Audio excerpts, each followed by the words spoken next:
Hello, আজকে সন্ধ্যেবেলা থেকে ভিডিও শুরু করলাম। আরে আমি বুঝেই গেছি যে তোমরাও বুঝে গেছো আমি কেন সন্ধ্যেবেলা ভিডিও করছি। স্পেশাল কিছু রান্না হবে সেই জন্য, সেটাই তোমরা বুঝেছো তো? একদম ঠিক। আচ্ছা তোমরাই বলো, এই গরমের সিজন যদি চলে যায় আর এঁচড়গুলো যদি গাছেতেই পেকে কাঁঠাল হয়ে যায়, তাহলে আর এঁচড় চিলিটা কখন খাবো, তাই না? কারণ আমার মতন যারা আছো কাঁঠাল খেতে পছন্দ করো না কিন্তু এঁচড় খেতে পছন্দ করো, তাদের জন্যই তো আজকের ভিডিওটা। কিন্তু হ্যাঁ, পুরো রেসিপিটা যদি তোমরা দেখতে চাও এঁচড় চিলির, সেটার লিংক রিলেটেড ভিডিও সেকশনে দিয়ে দিয়েছি, সেখান থেকে দেখে নাও।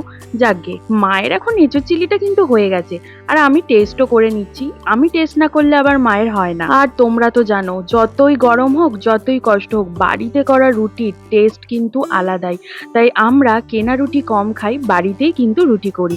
মা বেলে দেয়, আমি সেঁকে দিই। রুটি করা কমপ্লিট হয়, বাপিও চলে আসে, আর আমরা তারপর একসাথে খেয়ে নিই।